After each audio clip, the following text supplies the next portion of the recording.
দুনিয়াতে কেউই না পারফেক্ট হয় না, ভালোবেসে পারফেক্ট বানিয়ে নিতে হয়। আমার যখন 4 বছর বয়স তখন আমার আব্বু আম্মুর ডিভোর্স হয়ে যায়। আমরা মামা বাড়িতে থাকতে শুরু করি। প্রথম প্রথম আমার মামা আমাকে অনেক আদর করতো, কিন্তু এই আদর আর বেশি দিন কপালে থাকলো না। আমি কখনো দাদা দাদির আদর পাইনি। আমার মামি আমাকে আর আম্মুকে সহ্য করতে পারতো না, খুব অপমান করতো, সবসময় বড় ছোট কথা বলতো। আস্তে আস্তে আমার মামাও পাল্টে যেতে লাগলো, আমাদের আর দেখতে পারতো না। তারপর একটা সময় পর আমরা আলাদা হয়ে যাই। জানেন ভাই, ছোট থেকেই আমার ক্রিকেট খেলার প্রতি একটা নেশা ছিল। আমার আম্মুর বয়স কম ছিল, অনেক জায়গা থেকে বিয়ের প্রস্তাব আসতো, কিন্তু আম্মু কখনো রাজি হয়নি, কষ্টে আমাদের বড় করছে। আমি যখন ক্লাস 6-এ পড়ি, আমার ক্লাসের একটা মেয়ের সাথে আমার পরিচয় হয়। ক্লাস 6 থেকে 8 পর্যন্ত আমাদের দরকার ছাড়া কথা হতো না। তারপর 9-এ উঠলাম, আমি কমার্স নিলাম, সেও কমার্স নিল। তখন আস্তে আস্তে ওর সাথে কথা বলা শুরু হয়। তারপর একটা সময় পর ও আর আমি বেস্ট ফ্রেন্ড হয়ে যাই।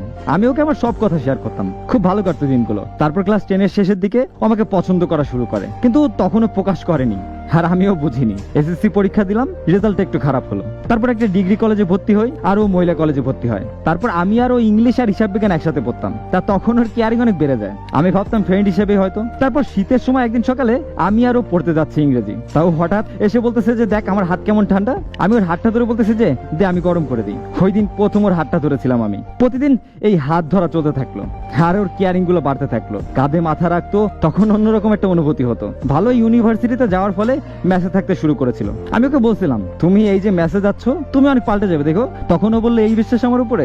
ও মেসে যাওয়ার 2 মাস পর পর্যন্ত আমাদের সম্পর্কটা ভালো চলতেছিল। তারপর হঠাৎ করে বলতেছে যে আমার ফুফাতো ভাই আমাকে অনেক পছন্দ করে, সেই ক্লাস 9 থেকে।